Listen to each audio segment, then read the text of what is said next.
बहुत पुरानी बात है, एक गुरु और एक शिष्य थे। वे दोनों बनारस में रहते थे। एक दिन किसी कार्य उज्जैन जा रहे थे। उज्जैन जाते जाते उन्हें रास्ते में ही रात हो गई।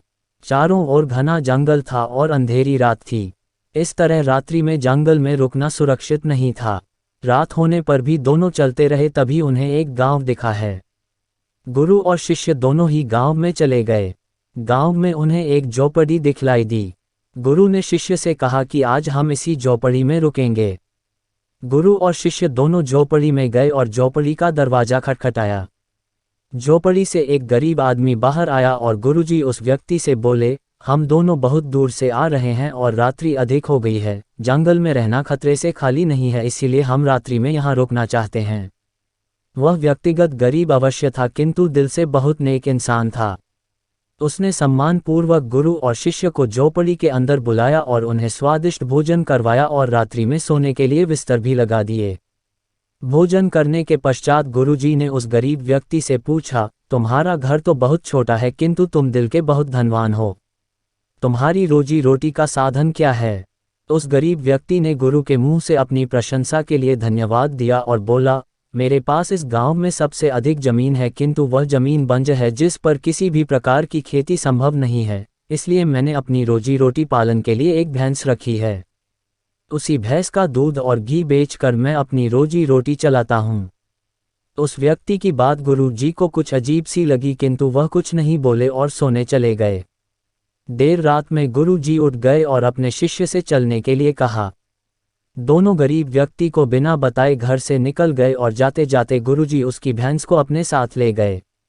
अपने गुरु का यह आचरण शिष्य को अच्छा नहीं लगा और वह बोला, गुरुजी, इस गरीब व्यक्ति के पास रोजी रोटी का यही एकमात्र साधन है। अगर हम इसे ले गए तो यह व्यक्ति अपनी रोजी रोटी कैसे चलाएगा? अपने शिष्य की ऐसी बातें सुनकर गुरुजी मंद मंद मुस्कुराए और शिष्य से बोले, आज से ठीक 10 वर्ष पश्चात तुम इसी स्थान पर आना और इस व्यक्ति से फिर से मुलाकात करना। भोर होने के पहले ही गुरु और शिष्य भैंस लेकर उस गांव से बाहर निकल गए। धीरे धीरे कई वर्ष बीत गए। 10 वर्ष बीतने के पश्चात चेले को गुरु जी की बात याद आई कि उसे फिर से गरीब व्यक्ति के घर जाना है। शिष्य फिर से उसी गांव गया। गांव जाते ही उसने देखा कि जिस स्थान पर झोपड़ी थी ठीक उसी स्थान पर एक आलीशान मकान बना हुआ है। ये देखकर उसे बड़ा आश्चर्य हुआ। शिष्य मकान मालिक से मिलना चाहता था।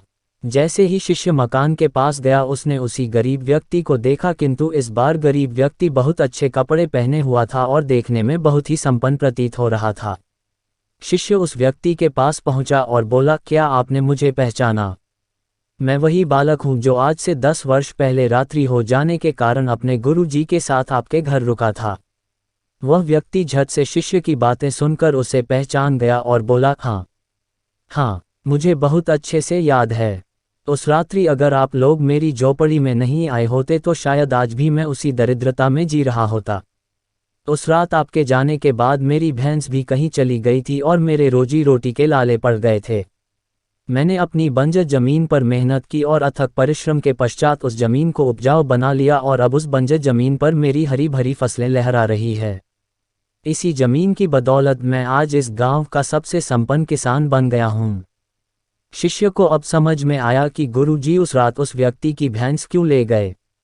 शिष्य के मन में अब अपने गुरु के लिए पहले से भी कई गुना अधिक सम्मान था। शिक्षा। गुरु और शिष्य की इस कहानी से हमें शिक्षा मिलती है कि गुरु द्वारा लिए गए निर्णय देखने में भले ही कठोर लगे, किंतु वो लोगों की भलाई के लिए ही उठाए जाते हैं। कहानी पसंद आए तो लाइक करें और चैनल को सब्सक्राइब करें।